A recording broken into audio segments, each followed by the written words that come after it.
News agency Reuters के मुताबिक दक्षिण चीन सागर में बढ़े तनाव के बीच अमेरिका का परमाणु ताकत वाला एक एयरक्राफ्ट कैरियर वियतनाम पहुंच गया।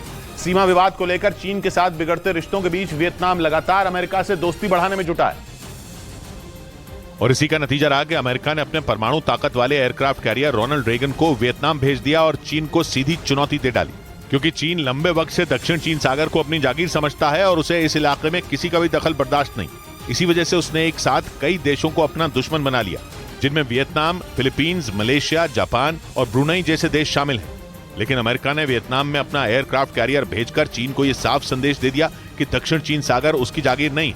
इस बीच चीन के राष्ट्रपति शी जिनपिंग को तानाशाह कहने के 2 दिन बाद ही अमेरिका के राष्ट्रपति जो बाइडेन के सुर बदल गए। पश्चिमी मीडिया के मुताबिक उन्होंने जल्द ही शी जिनपिंग से मुलाकात की उम्मीद जताई और उस मामले को गलतफहमी का नतीजा करार दिया, जिस पर अमेरिका और चीन में ठन गई थी।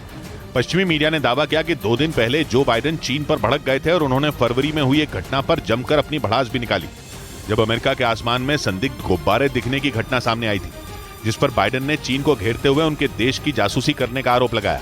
पश्चिमी मीडिया के मुताबिक अमेरिका के राष्ट्रपति जो बाइडेन ने चीन के राष्ट्रपति शी जिनपिंग को तानाशाह करार दिया था, लेकिन 2 दिन बाद ही उनके सुर बदल गए। पश्चिमी मीडिया के मुताबिक अब उन्होंने अपना एक बयान जारी कर शी जिनपिंग से मुलाकात की उम्मीद जताई। वहीं चीन के साथ चल रहे तनाव के बीच फिलीपींस की वायुसेना और नौसेना ने एक साथ अभ्यास किया। दक्षिण चीन सागर में फिलीपींस की सेना के अभ्यास को शक्ति प्रदर्शन की तरह देखा गया, जिसकी बड़ी वजह है इस अभ्यास की टाइमिंग। यह अभ्यास ऐसे वक्त में हुआ जब चीन की फौज दक्षिण चीन सागर में आक्रामक है। पिछले हफ्ते ही फिलीपींस की सेना ने अमेरिका के साथ मिलकर एक अभ्यास किया था। चीन ने दोनों देशों की सेनाओं के अभ्यास को शांति बिगाड़ने वाला तक कह दिया था। ऐसे में फिलीपींस की फौज ने चीन की चेतावनी को नजरअंदाज करते हुए एक नया अभ्यास छेड़ दिया। इस दौरान फिलीपींस की वायुसेना और नौसेना ने मिलकर समुद्र के बीच ऑपरेशन करने का अभ्यास किया। फिलीपींस की फौज के कई घातक जहाज और फाइटर जेट इस अभ्यास में शामिल हुए। इस बीच अमेरिका ने दावा किया कि आर्थिक संकट से ध्यान भटकाने के लिए चीन ताइवान के खिलाफ बड़े युद्ध की शुरुआत कर सकता है। अमेरिका के मीडिया में छपी रिपोर्ट के मुताबिक चीन की आर्थिक हालत बिगड़ती जा रही है। जनता का ध्यान भटकाने के लिए चीन के राष्ट्रपति शी जिनपिंग जल्द ही ताइवान पर हमला कर सकते हैं। मतलब यह कि चीन के आर्थिक संकट ने ताइवान के लिए खतरे की घंटी बजा दी। अमेरिकी मीडिया में छपी रिपोर्ट में दावा किया गया कि शी जिनपिंग के तीसरे कार्यकाल के दौरान चीन की आर्थिक विकास दर धीमी हो गई और कर्ज का बोझ बढ़ता गया।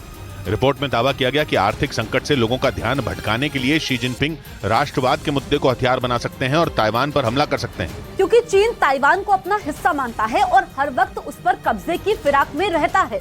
हालांकि ताइवान पर हमला करना चीन के लिए इतना आसान भी नहीं रहने वाला, क्योंकि ताइवान के आगे अमेरिका जैसा सुपर पावर देश ढाल की तरह खड़ा है, जिसने दक्षिण चीन सागर में जिनपिंग की दादागिरी पर काफी हद तक नकेल कसी हुई है।